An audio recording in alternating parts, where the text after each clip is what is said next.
Jenny with Home Comfort Care.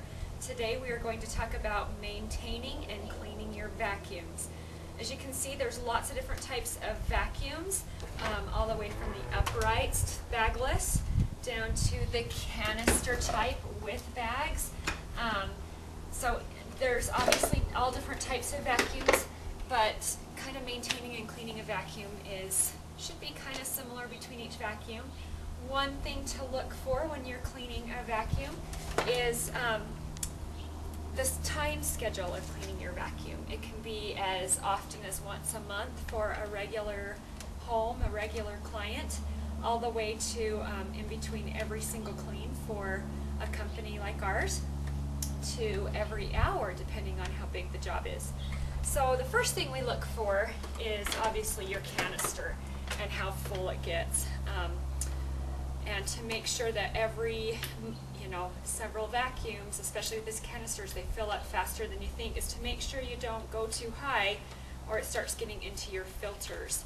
So make sure that you open it up, dump out any remains that are inside. One thing that I like to do with the canisters is to not just empty it, but to get a rag and to completely clean every surface just to keep it working longer. I'll even get little attachments and go in here and scrape them out when needed. Also a good thing, most of these are waterproof. Just double check with your vacuum, your make and model, and make sure that there's nothing in there that will get ruined with the water. And just spray it out with a hose and let it dry out. Another good thing to use when you're cleaning your vacuums, maybe not necessarily the bagless canister, but the canned air is good to spray any remaining dust out of it.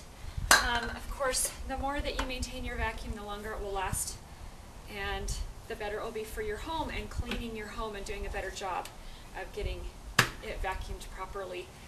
So every vacuum is going to be different with the filters. So you're just going to have to look. Most vacuums are going to have several different filters. This particular Eureka one has one on the top. And as you can tell, it is pretty filthy. So I would go in and I would make sure I hose down this whole entire thing that comes out. This whole entire, see, pretty filthy. And that's just after one job that we've done. And then to take this whole thing apart and make sure that this is either sprayed out. If you don't have something bigger than this, make sure you're in a place where you can get it brushed out. Also, if you're careful, some of these are waterproof to a certain extent. Some of them are made out of thick paper, so you want to be careful how often you get them wet. And if you do, to make sure you leave them in a good place to dry out so they don't wear out. So that's the first place. The second place that a lot of these vacuums have filters is in the front. There's always going to be a couple different sections. This particular one is in the front. If I can rip it open, I can't do it with one hand. And this one is fairly new. We actually just replaced this one. But again, they just pop out. Another thing I'll do is take the canned air, spray it down really good on both sides, get it all out. If you have an air compressor, those work really, really well as well.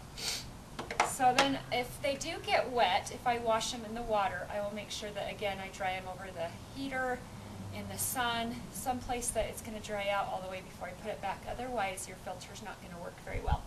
So that's part of a canister cleaning. An upright bagless.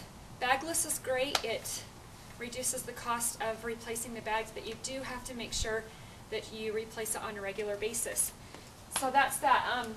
We have the Shark Navigator as well. It's pretty similar. Again, we just pop off. Another vacuum that gets overlooked is your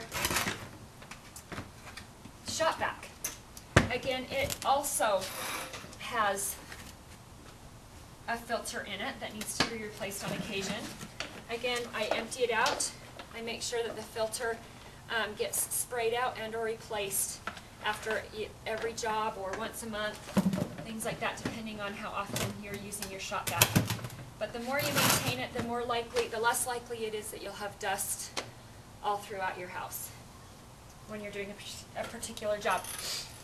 Third not least, but last, is this canister vacuum that we have. It's got a bag in it. So one thing is, again, once a month if you're a regular house, to make sure you empty your bags.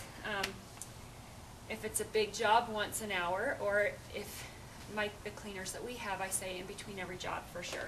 Again, there's a filter right here that I take out, make sure I clean out. One thing on vacuums to make sure you watch out for as well is the hoses.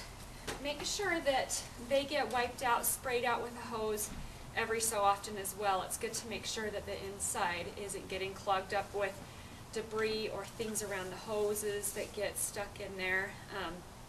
I've got a long tube that I'll place down it with a brush on it to clean it out quite frequently to make sure that that doesn't get clogged up and stays clean. You know, obviously maintaining it with a rag, making sure you wipe down all the surfaces on the outside.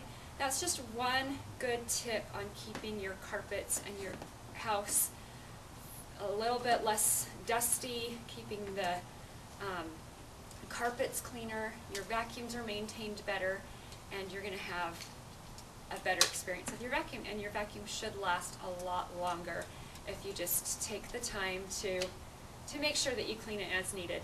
All right, hopefully those tips help out, and we'll talk to you next time. Bye.